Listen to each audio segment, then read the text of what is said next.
ओम नमो भगवते वासुदेवाय। ओम नमो भगवते वासुदेवाय। ओम नमो भगवते वासुदेवाय। ओम अज्ञानतिमिरान्धस्य ज्ञानाञ्जनशलाकया चक्षुरुन्मिलितं येन तस्मै श्रीगुरुवे नमः। श्रीचैतन्यमनोभीष्टं स्थापितं येन भूतले स्वयं रूप कदा मह्यं ददाति स्वपदान्तिकं। वन्देऽहं श्रीगुरो श्रीयुतापदकमलं श्रीगुरुन् वैष्णवांश्च श्रीरूपं साग्रजातं सहगना ललिता नमां विष्णुपदाय कृष्णप्रेष्ठाय भूतले श्रीमते गोपाल कृष्ण गोस्वामी निति नामिने प्रभुपादस्य साहित्यं यः प्रकाश वितीर्य च प्रचारं कृतवान् साधु भागवत्पदाय ते नमः। नमां विष्णुपदाय कृष्णप्रेष्ठाय भूतले श्रीमते भक्तिवेदांत स्वामी निति नामिने नमस्ते सारस्वते देवे गौरवाणी प्रचारिणे निर्विशेष शून्यवादी पाश्चात्यदेशतारिणे नमो महावदन्याय कृष्ण प्रेम प्रदायते कृष्णाय कृष्ण चैतन्य नामिने गौरतुषे नमः। हे कृष्णा करुणा सिंधु दीनबंधु जगत्पते गोपेशा गोपिका कांत राधा कांत नमोस्तुते तप्त कांचन गौरंगी राधे वृंदावनेश्वरी वृषभानुसुते देवी प्रणमामि हरिप्रिये। वाञ्छाकल्पतरुभ्यश्च कृपा सिन्धुभ्य एव च पतितानां पावनेभ्यो वैष्णवेभ्यो नमो नमः। जय श्री कृष्ण चैतन्य प्रभु नित्यानंद श्री अद्वैत गदाधर श्रीवासादि गौर भक्त वृंद।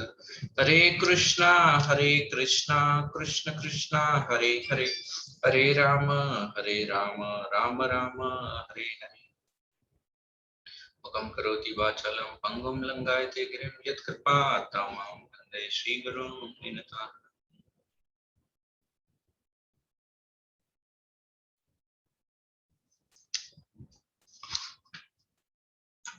हरे कृष्ण।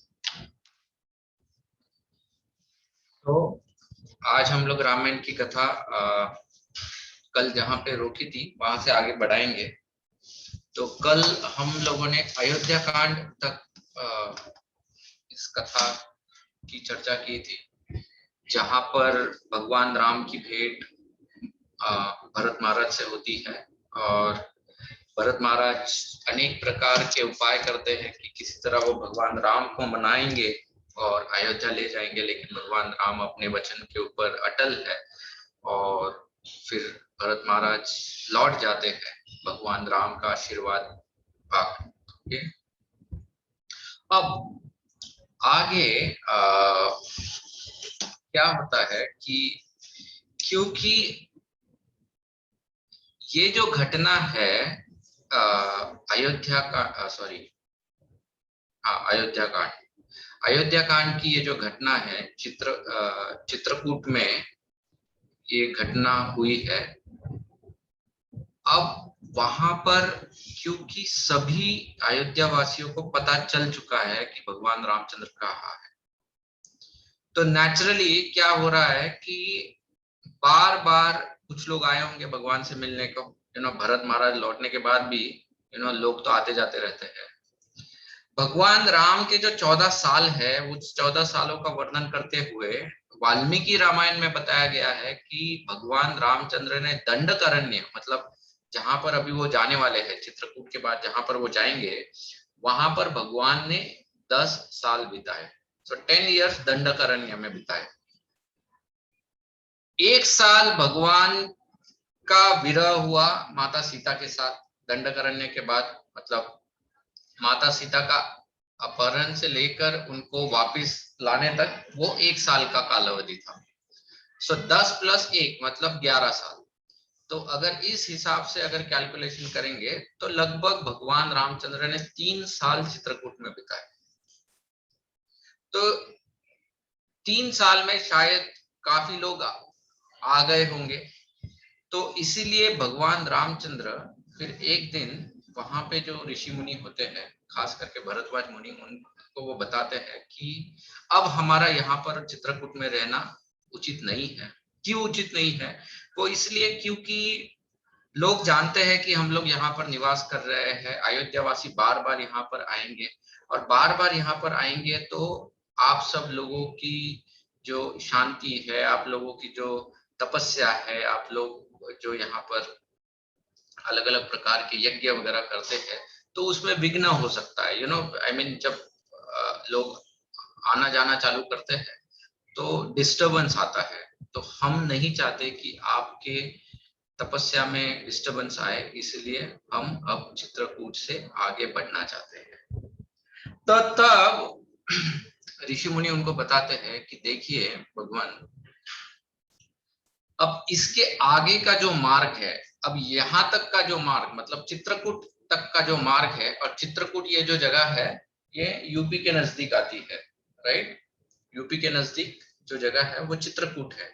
तो ये तो इतनी आक्रांतक नहीं है, यहाँ पर इतना असुरों का अभी तक प्रभाव नहीं था, इसलिए ये जो जगह थी ये बहुत पीसफुल थी। लेकिन इसके बाद अब जिस क्षेत्र में तुम प्रवेश करने वाले हो वो दंडकारण्य क्षेत्र है। ये वो वन का ये क्षेत्र है जहां पर वो कहते हैं इस वन का मार्ग पूरे राक्षसों से आक्रांतिक है। ये राक्षस किनको परेशान करते हैं? वैसे तो सभियों को परेशान करते हैं, सभियों को परेशान करते हैं, लेकिन खास करके वे कहते हैं कि हे राघवेंद्र, जो तपस्वी है, जो ब्रह्मचारी यहाँ पर अपवित्र अथवा असावधान अवस्था में मिल जाते हैं, उनको वो अधिक कष्ट पहुंचाते हैं, या उनके ऊपर उनका अधिक प्रभाव होता है। देखो, ये छोटी छोटी चीजें रामायण में, I am directly reading from Ramayan, okay, मैं डायरेक्टली रामायण में से पढ़ रहा हूँ। अगर आपको दिख रहा है ये पुस्तक, तो ये मैं डायरेक्ट रामायण से पढ़ रहा हूँ।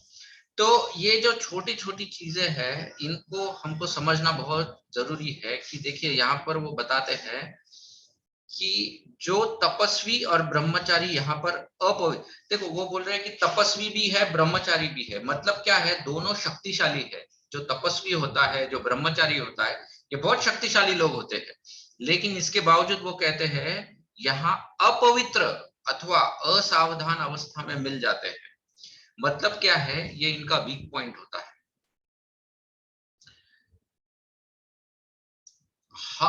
हम लोगों को यू नो बताया जाता है कि मनुष्य जब अपनी जीवन में खराब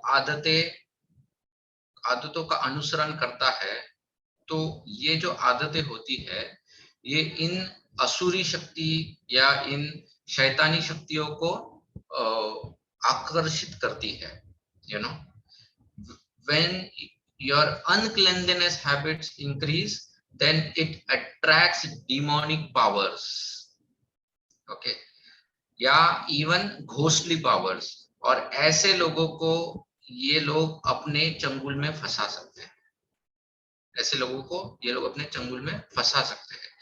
तो इसीलिए ये जो क्लेanलीनेस जो हैबिट्स होते हैं, ये भी बहुत जरूरी होते हैं। क्लेanलीनेस दो प्रकार के होते हैं, बाहरी क्लेanलीनेस होता है, एक अंदरूनी क्लेanलीनेस होता है, लेकिन दोनों बहुत जरूरी होते हैं, खास करके इन विपदाओं से अगर हम लोगों को बचना है। ठीक है, तो इतना कहने के पश्चात यहाँ पर ये सब लोग ऋषि मुनि भगवान राम को गुड बाय करते हैं। गुड बाय करने के बाद वो भगवान रामचंद्र से एक अनुमोदन करते हैं। वो कहते हैं कि कृपया करके आप जब जाओगे तो खास करके असुरों से बच के रहना, क्योंकि ये बहुत शक्तिशाली होते हैं, और शक्ति के साथ साथ ये लोग बहुत धूर्त होते हैं, वो अपना रूप वगैरह बदलते हैं, ये सब होता है। अब इसमें बताया है कि इसके बाद ये सब लोग जब निकलते हैं, भगवान राम, लक्ष्मण और सीता जब वो दंडकारण्य के वहां पर प्रस्थान करते हैं,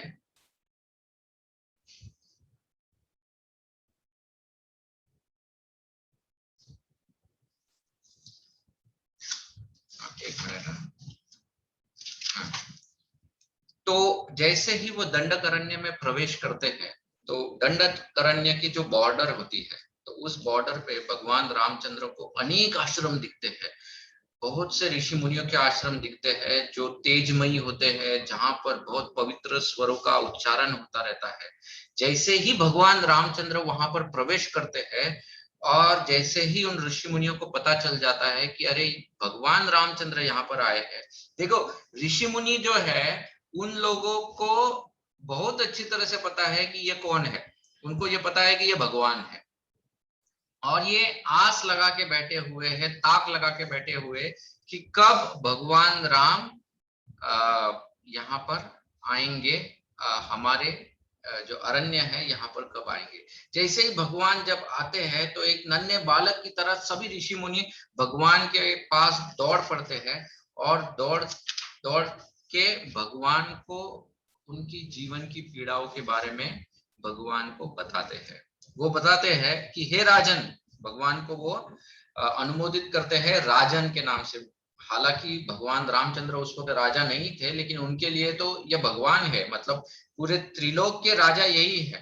वो कहते हैं हमने जीव मात्र को दंड देना छोड़ दिया है। ऋषि मुनि कहते हैं, अब वो अपनी परिस्थिति बता रहे हैं। वो बताते हैं कि देखिए, हम लोग ऋषि मुनि है, हम सिद्ध तपस्वी है, हमारे अंदर तप की बहुत शक्ति है।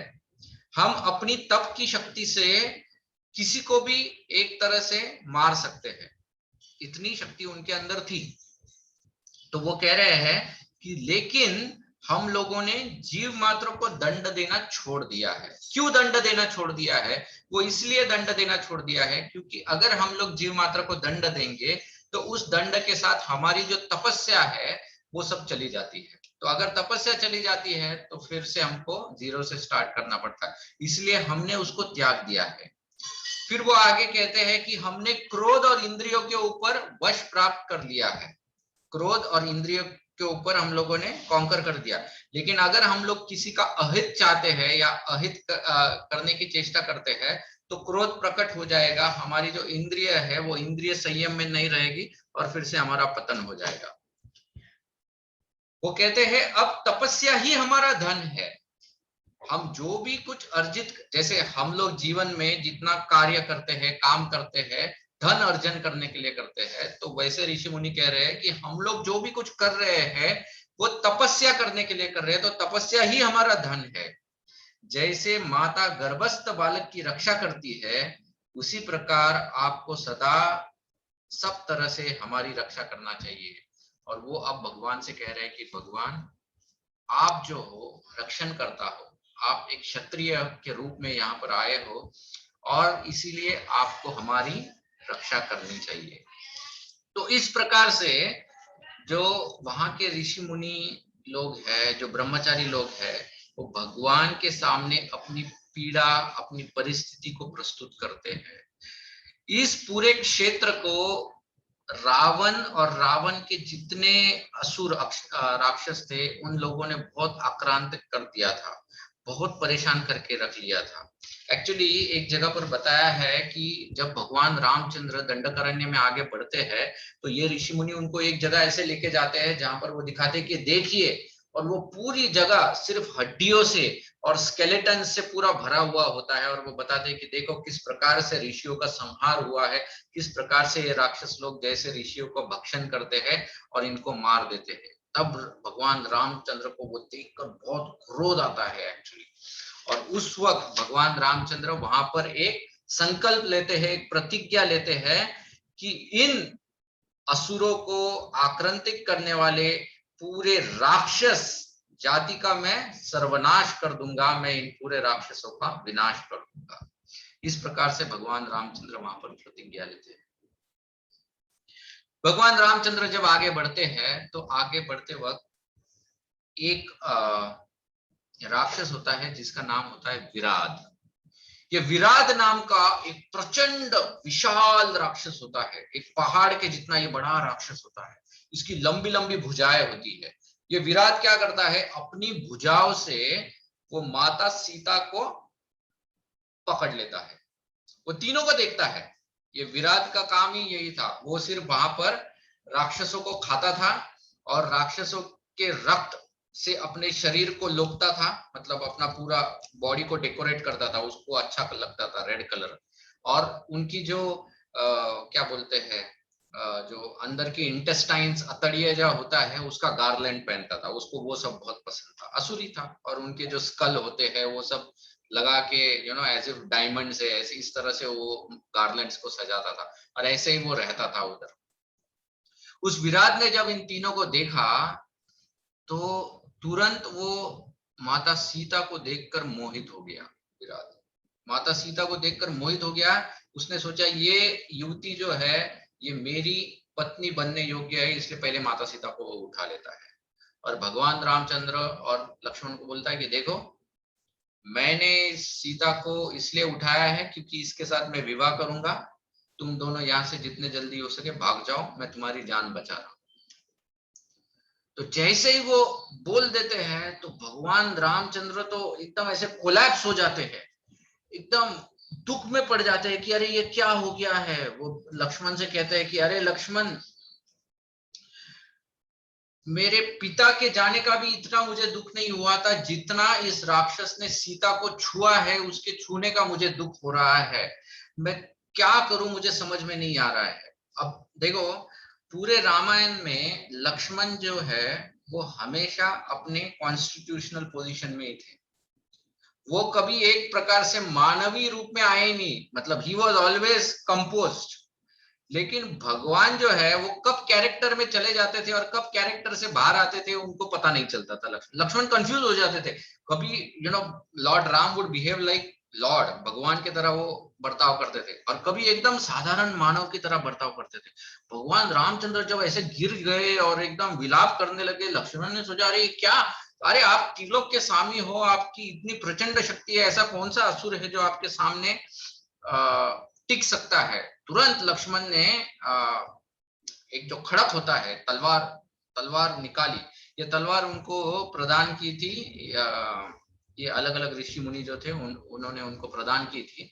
तो तुरंत उन्होंने तलवार निकाली और लक्ष्मण ने कहा देखो मैं किससे इसकी हत्या करता हूं, तुम भी उठ जाओ और तुम भी इस राक्षस का वध कर दो। और इस प्रकार से इन दोनों ने वो क्या करते हैं, वो विराट के भुजाएं को काट देते हैं। विराट विराट की जब भुजाएं काट देते हैं तब ये विराट उन दोनों से प्रश्न करता है कि बाबा तुम दोनों हो कौन, तुम दोनों हो कौन जिन्होंने मेरी भुजाओं को काटा है। तब भगवान रामचंद्र अपना परिचय देते हैं कि मैं दशरथ नंदन, अयोध्या का अयोध्या का पुत्र राम हूँ, दशरथ का पुत्र राम हूँ। और तब भगवान रामचंद्र उससे पूछते हैं कि तुम कौन हो। तब विराट बताता है कि देखिए हे भगवान, वो कहता है कि मैं एक्चुअल में एक गंधर्व था, एक गंधर्व था। और ये जो कुएर है, उस कुएर की मैं सेवा करता था। मुझे रंबा नाम के अप्सरा से प्रेम हो गया, और प्रेम होने के वजह से वो कहता है कि मैं इस तरह से उसके काम में लुप्त हो गया कि एक दिन मैं अच्छी तरह से सेवा नहीं कर पाया कुबेर की, और उस कुबेर की सेवा नहीं करने के वजह से कुबेर ने मुझे श्राप दे दिया राक्षस बनने का, और उसी वजह से मैं आज ये राक्षस बन गया। लेकिन मैंने जब क्षमा याचना की तब कुबेर ने मुझसे कहा था कि जब भगवान, साक्षात भगवान दशरथ के पुत्र के रूप में जब अवतार लेंगे तब वो तुम्हारा उद्धार करेंगे। लेकिन ये विराट भगवान रामचंद्र को बताते हैं कि मुझे ब्रह्मा जी से भी वरदान प्राप्त हुआ है। वरदान क्या प्राप्त हुआ है, मेरा किसी अस्त्र शस्त्र से वध नहीं होगा। तो तुम कितना भी तलवार से मुझे काटो, बाणों से मुझे मारो, मेरा वध नहीं होने वाला है। तो फिर वध कैसे होगा, तो फिर एक तरह से वो भगवान को हिंट दे देता है, और तुरंत भगवान क्या करते हैं, फिर विराट जो है, ये वाल्मीकि रामायण में बताया है कि भगवान विराट के गले के ऊपर पैर रख के खड़े हो जाते हैं, मतलब उसको एक जगह पे पकड़ लेते हैं, हिलने नहीं देते हैं। और लक्ष्मण को कहते हैं कि लक्ष्मण जल्दी से एक बहुत बड़ा गड्ढा बनाओ, एक बहुत बड़ा गड्ढा बनाओ और उस गड्ढे में हम लोग इसको गाड़ देंगे और गाड़ के इसको मार देंगे। अब ये वाल्मीकि रामायण में दिस इज समथिंग अमेजिंग, यहाँ पर वो बताते हैं और ये विराट उनको बताते हैं कि हे श्री राम, आप मेरे शरीर को गड्ढे में गाड़ कर कुशल पूर्वक चले जाइए। मरे हुए राक्षसों के शरीर गड्ढे में गाड़ना, कब्र खोदकर उसमें दफन देना, यह उनके लिए सनातन परंपरा धर्म है।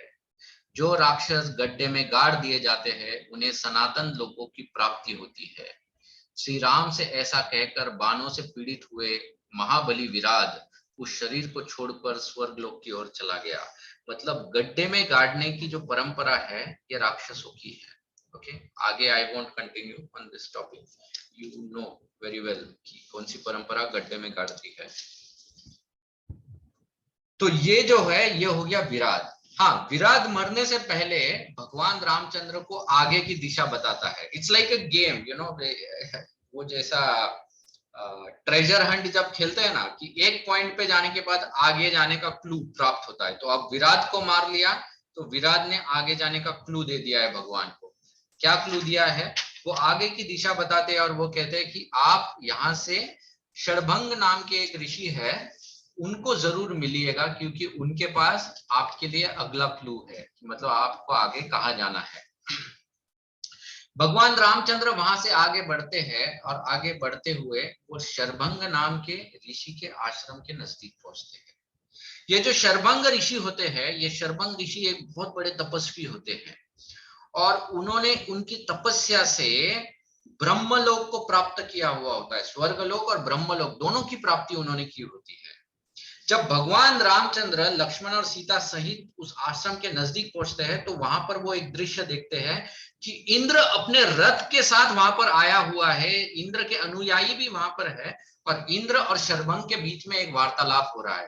वार्तालाप क्या हो रहा है? इंद्र शरभंग ऋषि को बोल रहे हैं कि चलिए, अब आपने स्वर्गलोक और ब्रह्मलोक को प्राप्त किया है तो आप हमारे साथ चलिए, हम आपको स्वर्गलोक लेके जाएंगे। तब शरभंग ऋषि वहां पर इंद्र को बोलते हैं कि आपको थोड़ा ठहरना पड़ेगा। इंद्र कहते हैं क्यों ठहरना पड़ेगा? तो तब ऋषि कहते हैं कि नहीं, भगवान रामचंद्र यहाँ पर आए हैं इस वन में, उनके दर्शन के बगैर मैं अभी नहीं आने वाला। अगर आप जाना चाहते हो तो आप चले जाइए, लेकिन मुझे भगवान रामचंद्र का ही दर्शन चाहिए। This is amazing point actually, कि जो भक्त होते हैं वो भगवान के दर्शन के लिए कितने लालायित होते हैं।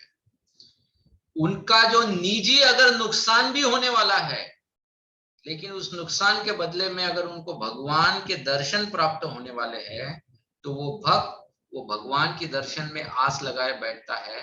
ही does not care for his personal loss, you know. Sharabhang ऋषि वहां पर बैठते हैं और जब भगवान रामचंद्र उस उनके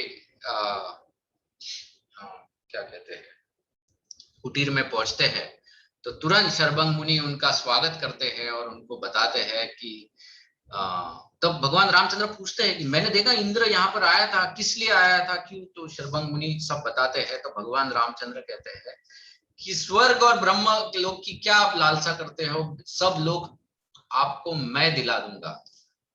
शरभंग ऋषि उससे पहले भगवान रामचंद्र को बोलते हैं कि मैंने ये जो भी लोक प्राप्त किए हैं भगवान, मैं ये सब आपको अर्पित करता हूँ, आप ये लोक ले लीजिए और आप वहां पर जाके विचरण कर दीजिए, मुझे इन लोगों की कोई कामना नहीं है, मुझे सिर्फ आपका दर्शन चाहिए। तब भगवान शरभंग ऋषि को कहते हैं कि अरे आप किन लोगों की बात कर रहे हो, मैं सब लोग आपको प्रदान कर दूंगा। और इस प्रकार से भगवान शरभंग ऋषि का उद्धार करते हैं एंड भगवान का दर्शन होने के बाद शरभंग मुनि फिर अपने धाम मतलब वो चले जाते हैं। उसके पश्चात जाने से पहले शरभंग मुनि फिर आगे का रास्ता भगवान राम को बताते हैं। आगे का रास्ता पंचवटी की तरफ बताते हैं। अभी तक भगवान रामचंद्र पंचवटी की तरफ नहीं जाते हैं, लेकिन मतलब पंचवटी नहीं पहुंचते हैं, लेकिन पंचवटी की तरफ भगवान रामचंद्र बढ़ते हैं। पंचवटी के तरफ जब भगवान रामचंद्र बढ़ते हैं तो उसी वक्त वो अगस्त्य मुनि के आश्रम के पास पहुंचते हैं। अब ये अगस्त्य मुनि कौन है? अगस्त्य मुनि is a very famous personality.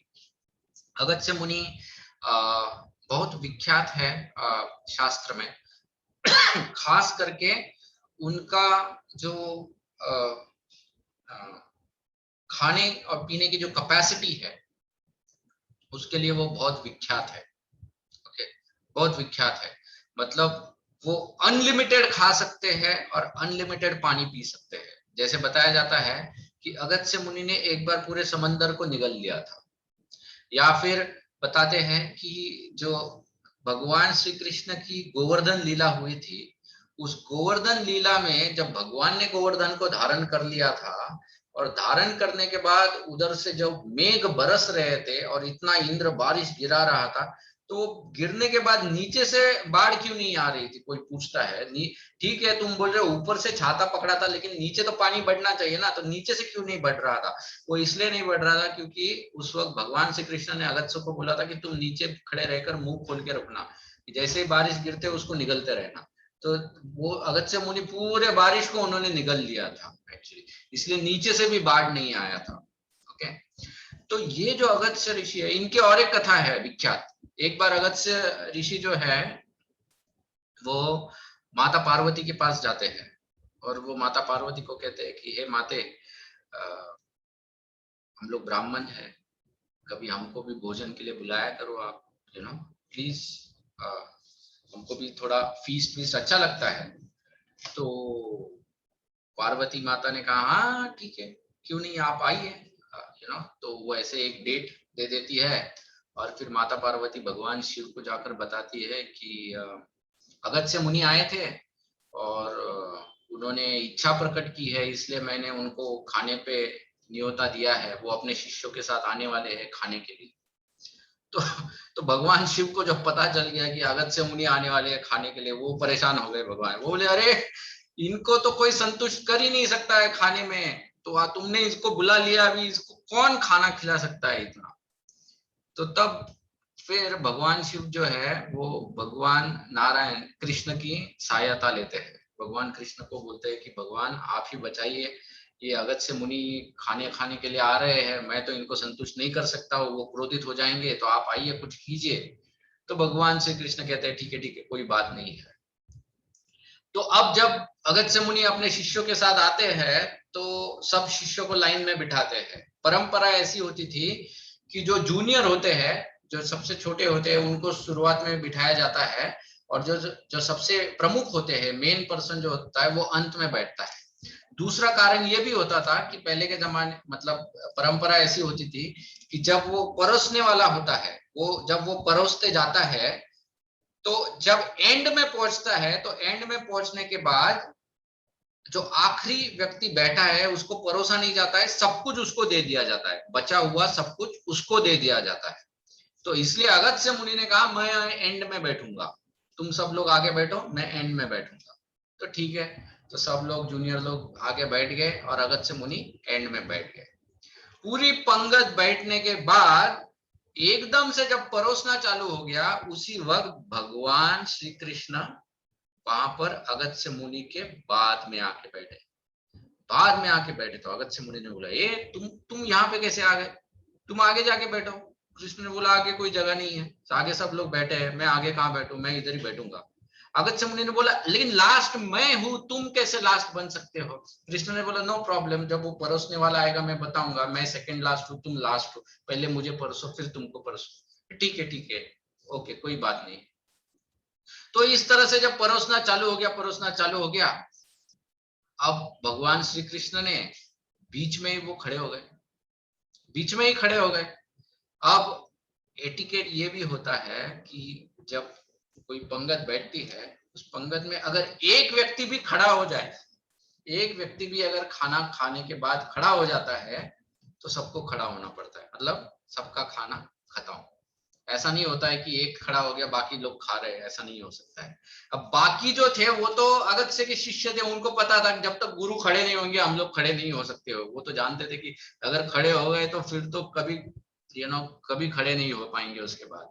लेकिन जो खड़ा हुआ वो तो भगवान है। अगस्त्य ने भी सोचा अभी इसको श्राप क्या देना है, ये तो स्वयं भगवान है, इसको मैं क्या श्राप दे दूं, उनको भी खड़ा होना पड़ा। उस तरह से भगवान श्री कृष्ण ने शिव शिव जी को बचा लिया था अगस्त्य के क्रोध से। तो ऐसे वो अगस्त्य महान तपस्वी ऋषि है। वो अगस्त्य मुनि यहाँ पर भगवान श्री कृष्ण को भगवान रामचंद्र को यहाँ पर मिलते हैं। उनका भी आश्रम वहां पर था। अगस्त्य मुनि के आश्रम में भगवान रामचंद्र वहां पर जाते हैं, और वहां पर जाने के बाद भगवान रामचंद्र उनसे जिज्ञासा करते हैं कि आप हमको बताइए कि हम लोगों के लिए रहने के योग्य कौन सा स्थान है यहाँ पर।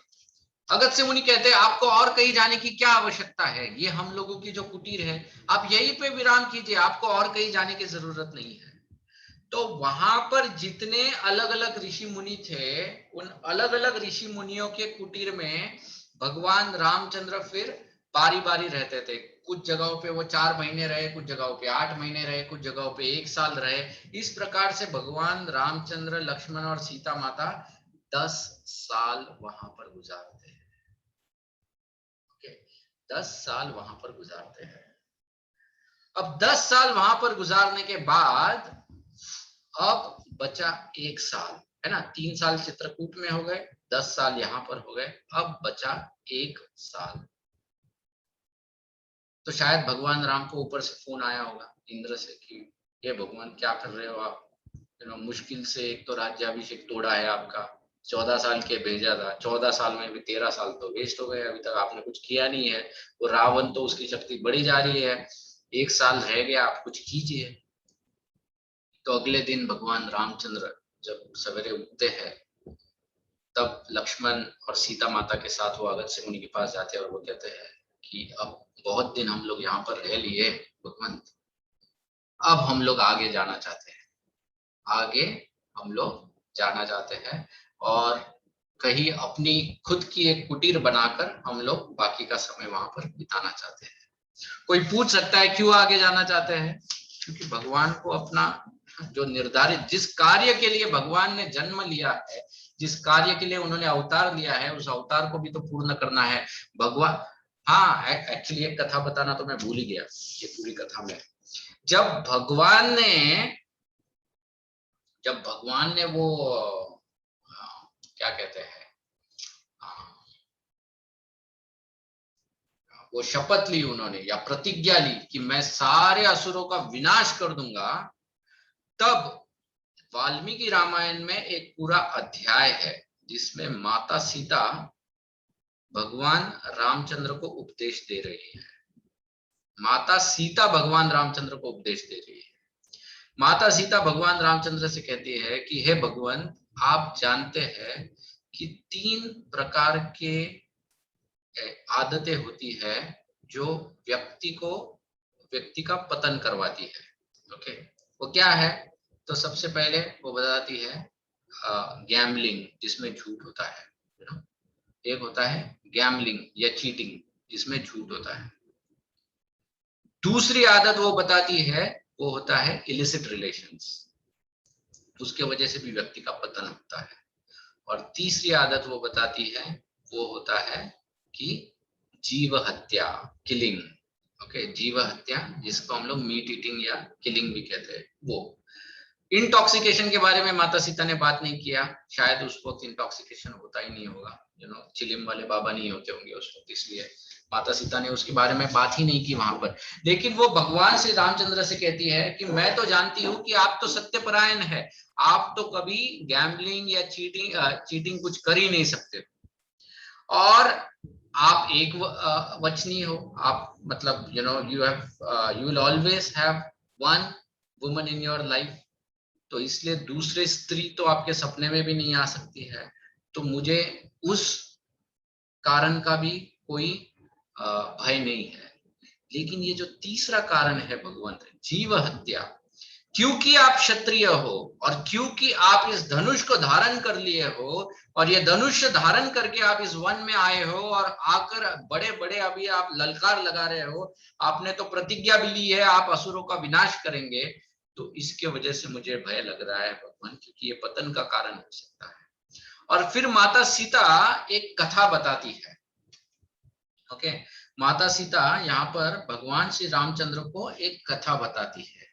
वो कहती है कि एक समय की बात थी, इस जंगल में एक मुनि तपस्या कर रहे थे, और उस मुनि को तपस्या से भंग करने के लिए भगवान इंद्र उस वक्त एक क्षत्रिय का भेष लेकर आते हैं। देखो, नॉर्मली इंद्र जो होता है वो अप्सराओं को भेजता है, ये टाइम शायद अप्सराएं स्ट्राइक पे होंगी तो इसलिए नहीं भेज पाया। वो स्वयं आ जाता है वहां पर, और वो आके क्या करता है, एक बहुत सुंदर ऐसी खड़क मतलब तलवार, उस तलवार को इन धरोहर के रूप में इनको दे देता है ऋषि मुनि को, और उनको कहता है कि इसको आप प्लीज रखिए। किसी और की धरोहर है, इसलिए ऋषि जो है उस तलवार को बहुत अच्छी तरह से अपने पास रखते हैं, और जहां पर भी वो जाते हैं उस तलवार को लेकर ही घूमते हैं। और घूमते घूमते धीरे धीरे धीरे धीरे वो उस तलवार को घुमाना भी चालू करते हैं। ऐसे जंगल में जाते वक्त ऐसे घुमाते हैं, घुमाते वक्त शायद 2-4 बंदरों ने सीटियां भी मार दी होगी उनको देख के, तो उसके वजह से उनके मन में और जोश आ गया। और जोश आया तो वो क्या किया, फिर उस तलवार को उन्होंने प्राणियों पे चलाना भी शुरू कर दिया। और शुरू किया तो धीरे धीरे वो जो एक ऋषि मुनि जो थे उससे परिवर्तित होकर एक क्षत्रिय बन गए, और क्षत्रिय से परिवर्तित होकर एक हंटर बन गए, एक निषाद हो गए। तो इस तरह से उनका पतन हो गया।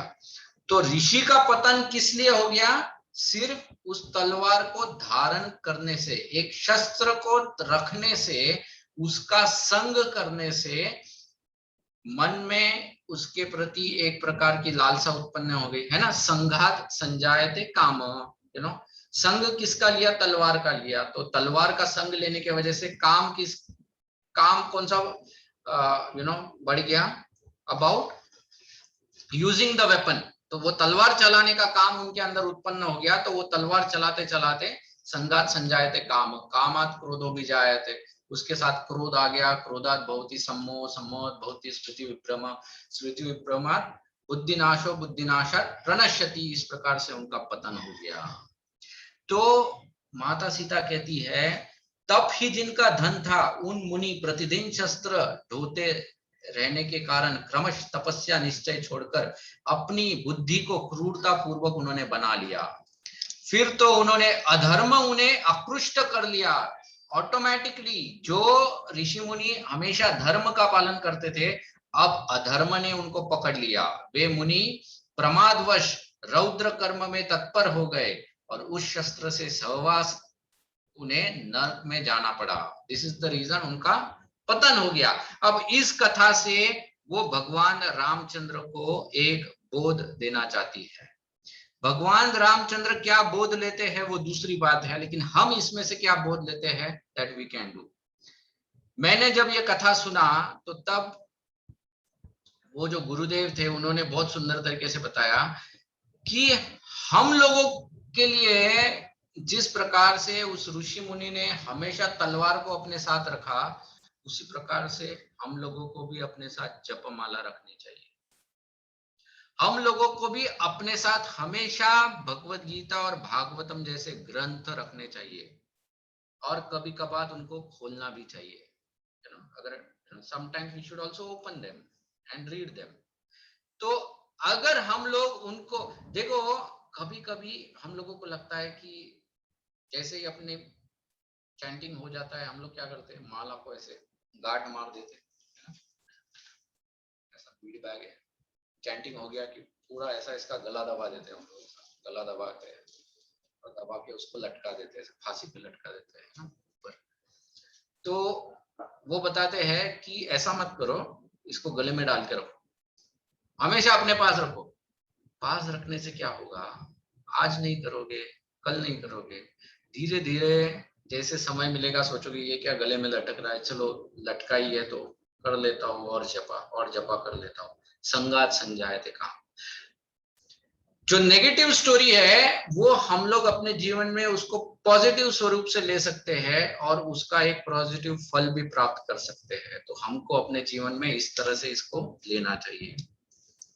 भगवान रामचंद्र ने माता सीता से कहा, आपको सीता माता भगवान रामचंद्र से कहती है कि देखिए मैं उम्र में आपसे छोटी हूँ और मुझ में इतनी योग्यता भी नहीं है कि मैं आपको उपदेश कर सकूं, लेकिन फिर भी मुझे जो ठीक लगा वो मैंने आपसे कहा। मैंने कुछ गलत कहा है तो आप उसके लिए मुझे क्षमा कीजिए। भगवान रामचंद्र जो है वो कहते हैं कि नहीं नहीं हे सीते, तुमने जो कहा वो एकदम योग्य है। और वो कहते हैं कि किसी भी निर्दोष जो राक्षस भी हो उसकी हत्या मैं नहीं करूंगा, लेकिन क्योंकि मैं क्षत्रिय हूं और क्षत्रिय का यह धर्म होता है दूसरों की रक्षा करना, और इसीलिए इन ऋषि मुनियों को जो आक्रांतित हुए हैं उनकी रक्षा करना ये मेरा धर्म है, और इसीलिए मैं उनके जीवन में जो भी बाधा उत्पन्न करेंगे उनको दंड दूंगा, लेकिन मैं किसी भी निरपराध की हत्या नहीं करूंगा। इस प्रकार से वो माता सीता की सांत्वना करते हैं।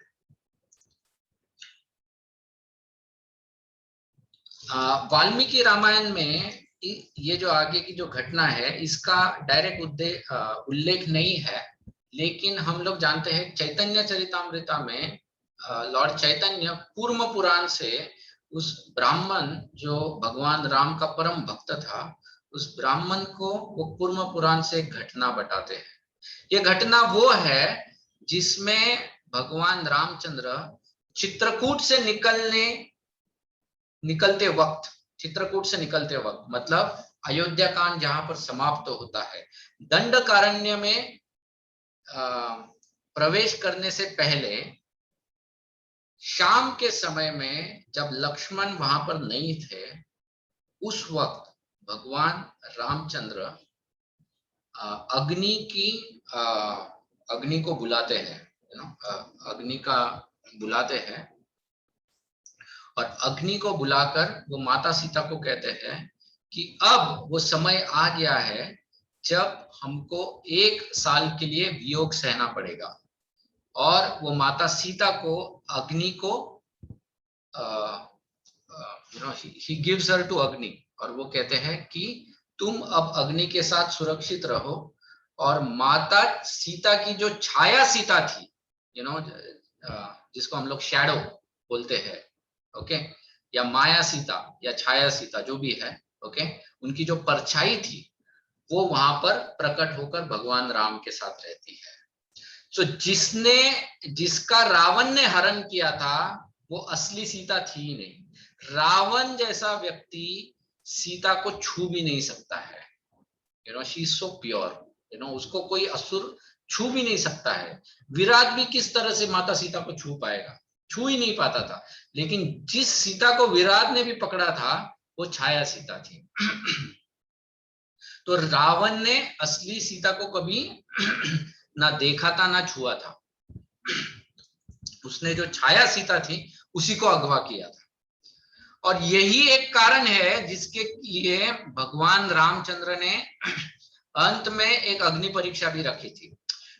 दुनिया के लिए वो अग्नि परीक्षा थी, लेकिन भगवान ने उस अग्नि परीक्षा द्वारा अग्नि से अपनी ओरिजिनल सीता को वापस ले लिया था वहां पर। एक्चुअल में अग्नि में जो सीता ने प्रवेश किया वो छाया सीता, लेकिन अग्नि के बाहर जो आई थी वो एक्चुअल ओरिजिनल सीता आई थी। इसका उल्लेख कूर्म पुराण में आता है, ओके। ये इसका उल्लेख डायरेक्टली वाल्मीकि रामायण में नहीं आता है, और इसीलिए जो लोग सिर्फ वाल्मीकि रामायण जब पढ़ते हैं तो बहुत बार इस घटना को लेकर खास करके बहुत लोगों के मन में एक प्रकार का उत्तेजना उत्पन्न हो जाती है। बट ये जो घटना है ये घटना चित्रकूट में से निकलने से पहले, मतलब चित्रकूट से दंडकारण्य में जाने से पहले हो जाती है, जिसमें अब भगवान, because he is preparing, right, last year है, अब प्लान है कि अब रावण का संहार करना है और रावण से जुड़े हुए जितने भी असुर हैं उन सबका संहार करना है। और उस संहार के लिए अब मुझे जो सीता की जो छाया सीता है उसको मुझे यूज करना है, क्योंकि रावण, भगवान राम तो एक ही बाण यहाँ से चला के रावण की हत्या कर सकते थे, लेकिन भगवान को सिर्फ रावण की हत्या नहीं करनी थी, लेकिन उनसे जुड़े जितने भी असुर थे उन सबको मार देना था, क्योंकि वो सब लोग आक्रांत करते थे। ठीक है, तो यहां से अब भगवान रामचंद्र जो है यहां से आगे बढ़ते हैं और वो निकलते हैं पंचवटी के तरफ। ओके, पंचवटी के तरफ जब भगवान रामचंद्र निकलते हैं तो सबसे प्रथम भगवान रामचंद्र की जो भेंट है वो होती है पंचवटी के मार्ग में जटायु के साथ। जटायु एक बहुत बड़ा विशाल गिद्ध, यू नो वल्चर, गिद्ध था वहां पर। जब भगवान रामचंद्र पहले उसको देखते हैं उनको लगता है ये बहुत बड़ा भयंकर कोई असुर है। भगवान रामचंद्र को देखकर जटायु तो वैसे पहचान लेता है, लेकिन फिर भी जटायु उनसे जिज्ञासा करता है कि आप कौन हो। और तब भगवान रामचंद्र बताते हैं कि मैं दशरथ नंदन राम हूं। जैसे ही दशरथ ये नाम वो सुनते हैं कि अरे ये तो दशरथ का पुत्र है, तो जटायु तुरंत भगवान रामचंद्र को प्रणाम करता है और कहता है कि मैं आपके पिता का मित्र हूं, मैं आपके पिता का मित्र हूं हे रामचंद्र। कैसे मित्र हो मेरे पिता के? तुम तो एक पक्षी हो, मेरे पिता तो कौशल नरेश, अयोध्या के राजा, परम प्रतापी क्षत्रिय थे, तो तुम मेरे पिता के मित्र कैसे हुए?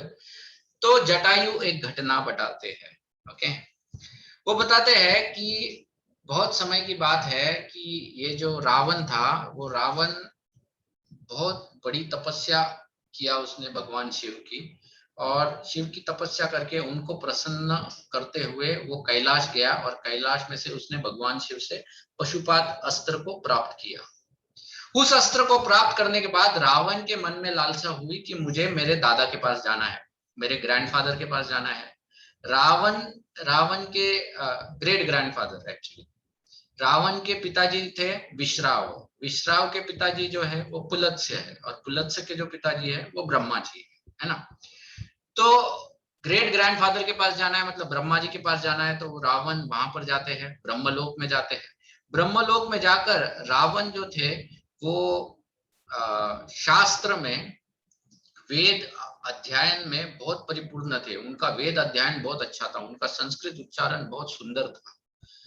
तो अपने संस्कृत उच्चारण सामवेद उनको बहुत पसंद था, और उस सामवेद के श्लोकों को बहुत सुंदर तरीके से वो गा रहे थे, और उनके सामवेद के श्लोकों को सुनकर ब्रह्मा जी बहुत प्रसन्न हो गए रावण के ऊपर। प्रसन्न जब हुए तो तब उन्होंने रावण को पूछा कि हे रावण, मैं प्रसन्न हूँ, कहो तुम क्या चाहते हो। तो रावण ने तब उन्होंने पहले ये ब्रह्मा जी से सब वरदान मांग लिए थे, तो अब मांगने के लिए कुछ था नहीं, लेकिन रावण ने ब्रह्मा जी से पूछा कि हे ब्रह्मा जी, मैं जानना चाहता हूं कि मेरी मृत्यु किसके हाथों होगी। तो तब ब्रह्मा जी बताते हैं कि तुम्हारी जो मृत्यु है वो अयोध्या नरेश दशरथ और उनकी जो पहली पत्नी है कौशल्या, उनका जो पुत्र होगा उसके द्वारा तुम्हारी मृत्यु होगी। अब रावण सोचता है कि कंस के जैसा ही, ओके, सेम कंस वाला ही थॉट प्रोसेस, कि अगर मेरी मृत्यु इनके द्वारा होनी है तो मैं क्या करता हूं कि मैं कौशल्या को ही मार देता हूं। मैं कौशल्या को ही मार देता हूं तो उसका पुत्र ही उत्पन्न नहीं होगा, जब पुत्र ही नहीं होगा तो मेरी मृत्यु ही नहीं होगी। तो इस प्रकार की बुद्धि लेकर वो चला जाता है कौशल्या को मारने के लिए। उस वक्त रावण के साथ मंदोदरी भी होती है, तो मंदोदरी रावण को कहती है कि अरे तुम क्यों स्त्री हत्या का पाप अपने सर पे ले रहे हो, तो तुम ऐसा कुछ प्रयोजन करो जिसके द्वारा कोई और उसकी हत्या कर दे या कुछ अनिष्ट कर दे, लेकिन तुम डायरेक्टली उसमें मत जाओ, क्योंकि लोक निंदा तुम्हारी हो जाएगी। तो रावण कहता है ठीक है। तो रावण के भी कुछ किडनैपर्स होते हैं, तो किडनैपर्स राक्षसों को बुलाता है, बोलता है जाओ उसको किडनैप करो और मार दो उसको। तो वो लोग कौशल्या को अगवा कर लेते हैं।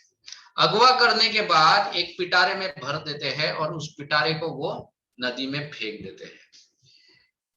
उसी वक्त दशरथ महाराज वहां पर गए थे कौशल्या का हाथ मांगने के लिए, लेकिन जब वो वहां पर पहुंचे उनको पता चला कौशल्या इधर है ही नहीं, किसी ने उसको अगवा कर लिया है।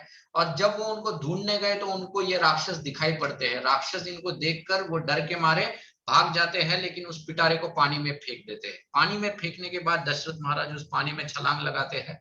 उनको पता नहीं अभी तक पिटारे में क्या है, उनको ये नहीं पता कि उसके अंदर कौशल्या है, लेकिन कुछ तो है उसके अंदर, इतना ही उनको पता है। लेकिन उसको बचाने के लिए वो जब पानी के बहाव के साथ बहते हैं तो ऊपर से जटायु की नजर उनके ऊपर पड़ती है।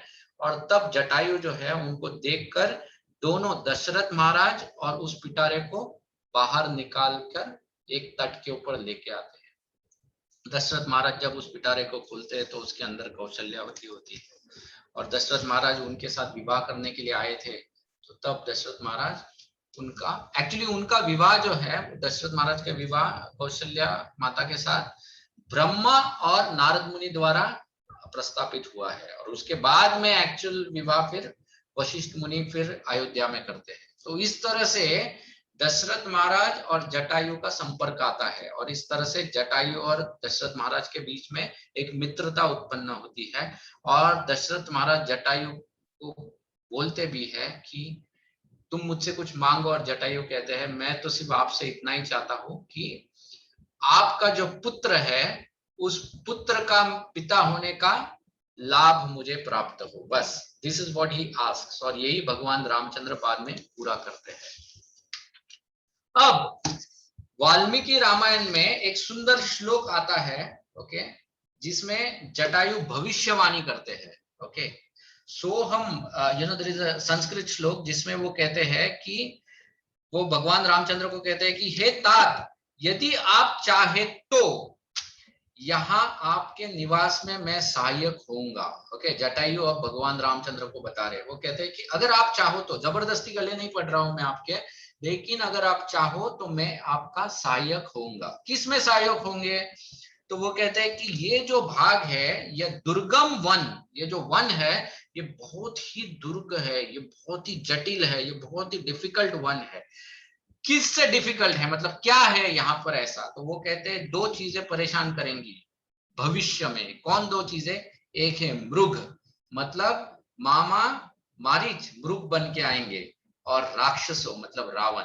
सो मृग तथा राक्षसों से सेवित है, यहाँ पर मृग और राक्षसों द्वारा पीड़ा होने वाली है आपको। और फिर वो कहते हैं तो पीड़ा होगी तो क्या होगा? वो कहते हैं जब लक्ष्मण सहित आप यदि अपनी पर्णशाला से कभी बाहर चले जाओ, मतलब कभी ऐसा प्रसंग आता है जिसमें लक्ष्मण के साथ आप दोनों यहां से चले जाओ, तब उस अवसर में मैं देवी सीता की रक्षा करूंगा। This is what Jatayu tells, भविष्यवाणी। पहले ही जटायु जो आगे होने वाला है वो बता चुके हैं, यहाँ पर वो यहाँ पर बता देते हैं। भगवान राम बहुत प्रसन्न हो जाते हैं जटायु के साथ, और उनको धन्यवाद कहकर भगवान राम आगे बढ़ते हैं। आगे बढ़ने के बाद भगवान रामचंद्र लक्ष्मण के साथ एक सुंदर कुटिया वहां पर बनाते हैं, और उस सुंदर कुटिया बनाने के बाद उस पूरी जगह का बहुत सुंदर वर्णन यहाँ पर किया है।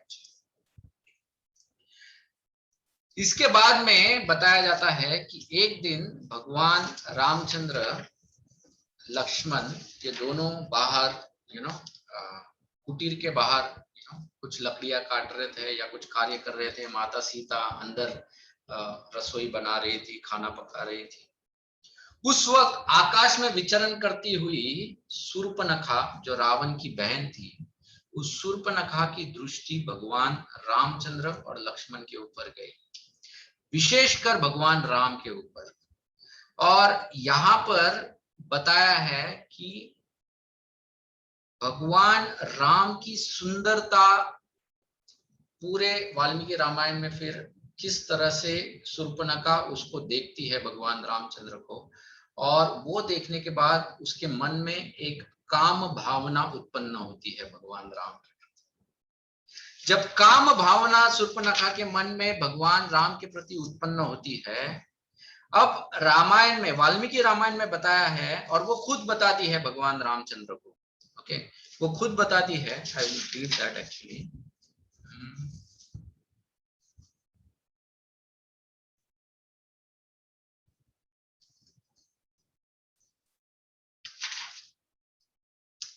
हाँ देखो, वो कहती है, रामचंद्र की ये बात सुनकर वो राक्षसी काम से पीड़ित होकर बोली, श्री राम, मैं सब कुछ ठीक ठीक बता रही हूँ, तुम मेरी बात सुनो। मेरा नाम शूर्पणखा है और मैं इच्छा अनुसार रूप धारण करने वाली राक्षसी हूँ।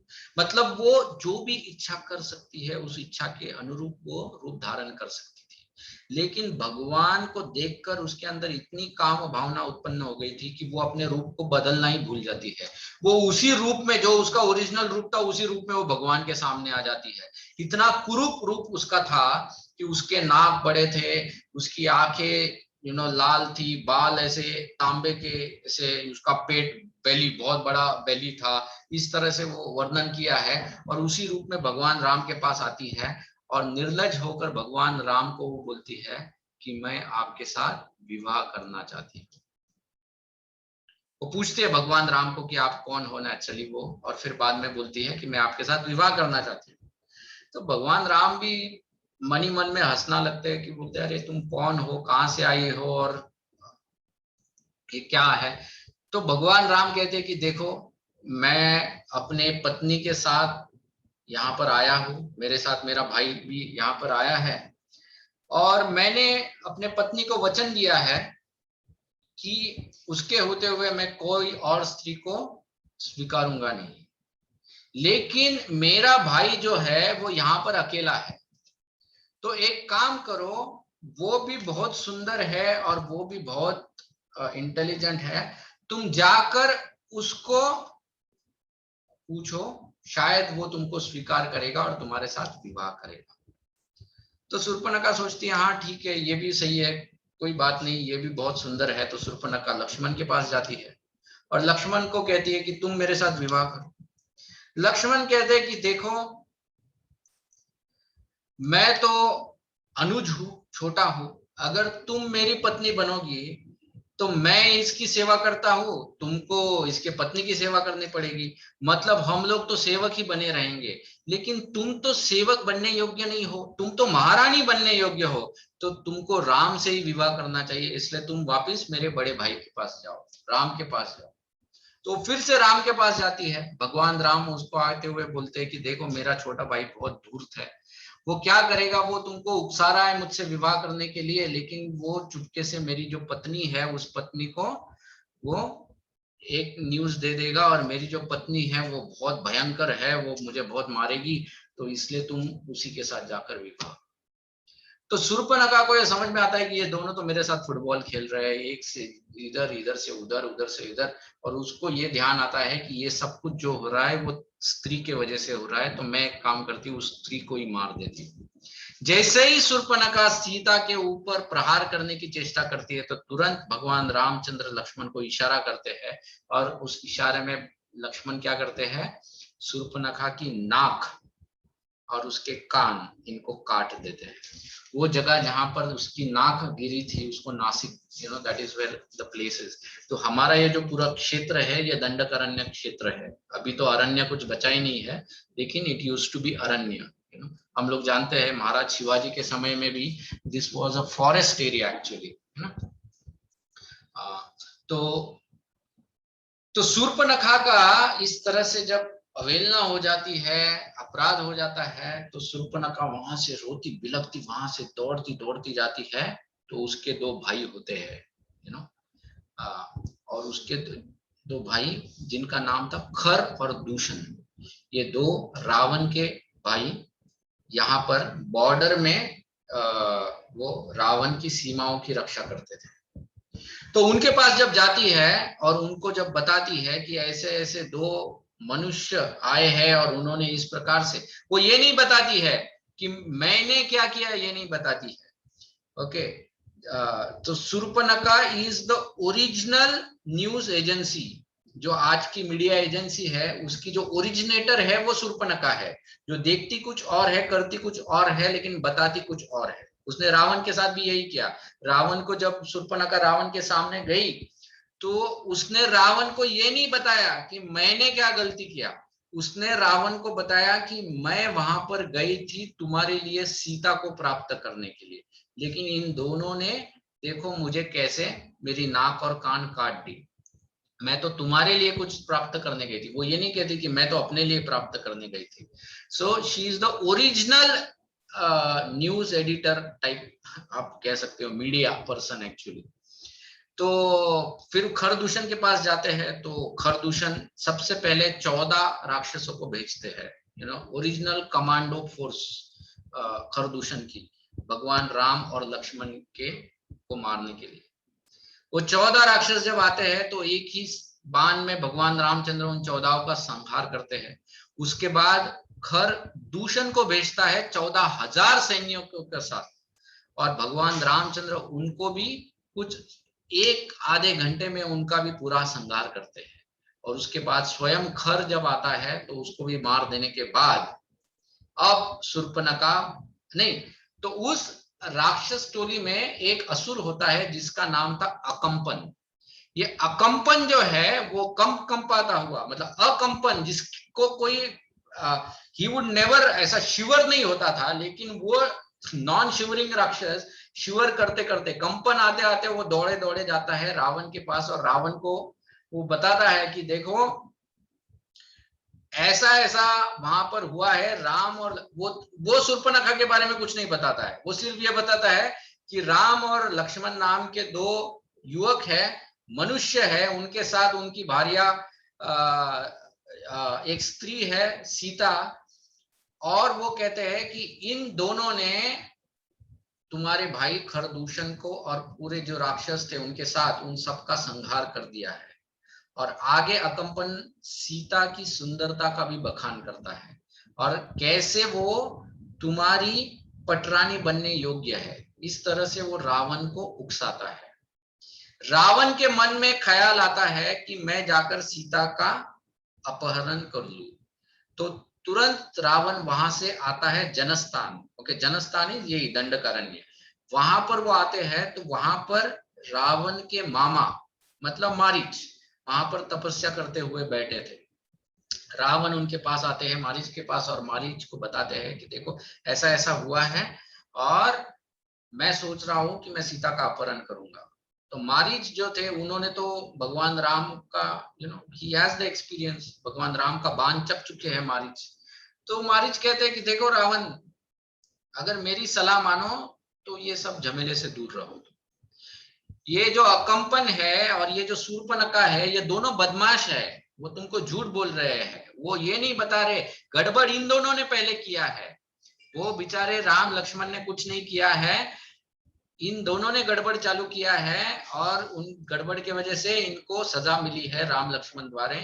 और मैं इन दोनों की शक्ति को जानता हूं, तो तुम अपने ऊपर विपदा मत लाओ, तुम जाकर लंका में आराम से रहो और इनको यहाँ पर रहने दो, और बिल्कुल कोई गलती मत करना। तो किसी तरह से मामा ने मना लिया था रावण को। मनाने के बाद रावण फिर से लंका चला जाता है। जब रावण वैसे लौट आता है, तब वाल्मीकि रामायण में आता है कि भरी सभा में शूर्पणखा चली जाती है और रावण को भरी सभा में वो डांटती है। 60 श्लोक, देयर आर 60 श्लोकास जिसमें वो रावण का उपहास करती है, और उसके साथ साथ उपहास करते करते वो रावण को जो सीता की सुंदरता है उसका वर्णन करती है। पूरे रामायण में अगर सीता का किसी ने बहुत अच्छी तरह से उसकी सुंदरता का अगर किसी ने वर्णन किया है तो वो शूर्पणखा, और किसी ने नहीं इतना सुंदर वर्णन किया है। इतना सुंदर वर्णन वो करती है माता सीता का कि तुरंत देखो, शूर्पणखा सबसे पहले रावण की अवहेलना करती है, उसको बहुत बुरा भला कहती है, ताकि उसके मन में वो क्रोध को उत्पन्न करे, जिस क्रोध के वजह में वश में आकर रावण जाकर राम और लक्ष्मण से बदला ले। लेकिन रावण जो था वो जानता था कि स्त्री की बात को ज्यादा मतलब you should never take it seriously, तो इसलिए रावण इतना उत्तेजित नहीं होता है। ओके, और उसने मामा से भी सुना हुआ है कि क्या गड़बड़ हुआ है, तो इसलिए रावण इतना उत्तेजित नहीं हुआ। तो शूर्पणखा को पता चल गया कि अरे क्रोध का कुछ काम नहीं हो रहा है। तो फिर उसने क्या किया, दूसरे बटन को दबाया, वो है काम। जब काम वो बटन जब रावण का दबाया और रावण को जब सीता की सुंदरता का वो वर्णन करने लगी, तो वो काम भावना जब रावण के अंदर जब जागृत हो गई, तो तुरंत रावण ने तय कर लिया कि किसी भी हालत में मुझे इस स्त्री को अपहरण करके अपने राज्य में लाना है और उसके साथ विवाह करना है। तो इस प्रकार से फिर रावण ने ठान ली कि अब मैं जाकर सीता का अपहरण करूंगा। अब वो किस तरह से वो अपहरण करता है और आगे क्या होता है, ये हम लोग will see next time. But Aranya Kand जो है, ये टोटल 64 चैप्टर्स है अरण्य कांड के। ज्यादा बड़ा भी नहीं है, ज्यादा छोटा भी नहीं, 64 नहीं 74 चैप्टर्स, ज्यादा छोटा भी नहीं है। और यही है। तो आज हम लोगों ने जो खास करके देखा, उसमें से विशेष करके जो माता सीता द्वारा जो कथा बताई है भगवान राम को कि संगात संजायते काम, उससे हम लोग डेफिनेटली कुछ बोध ले सकते हैं और अपने जीवन में भी हम लोग उन चीजों का संग रख सकते हैं जो चीजें फिर हमको एक पॉजिटिव दिशा की ओर आकर्षित कर सके। हरे कृष्ण। किसी को कोई प्रश्न है? Whatever we discuss.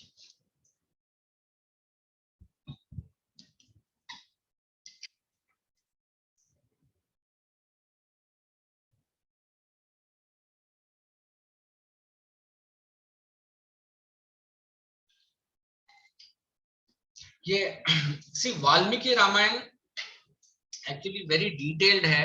अगर आप एक्चुअल में जब रामायण पढ़ोगे, हर घटना को बहुत डिटेल तरीके से समझाया गया है। इट इज वेरी डिफिकल्ट कि हम you know we can cover all those details. मतलब इतना आप समझ सकते हो कि पूरा श्रीमद् भागवतम में 18,000 श्लोक है, तो वाल्मीकि रामायण में 24,000 श्लोक है। श्रीमद् भागवतम में लगभग 350 से 350 अध्याय है, वाल्मीकि रामायण में 750 अध्याय है। So this is the volume of Valmiki अध्याय। वाल्मीकि रामायण बहुत ही बड़ा है, बहुत ही डिटेल में है।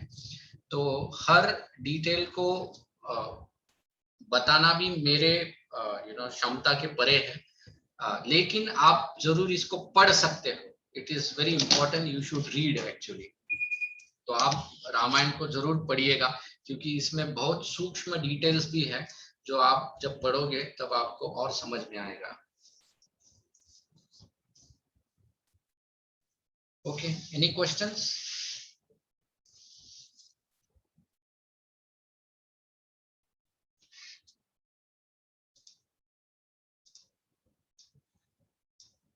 ठीक है, और कोई प्रश्न नहीं है तो हम लोग यहीं पर विराम देंगे। Hare Krishna. Thank you everyone. Hare बोल। हरे कृष्ण। हरे कृष्ण। Thank you. हरे कृष्ण।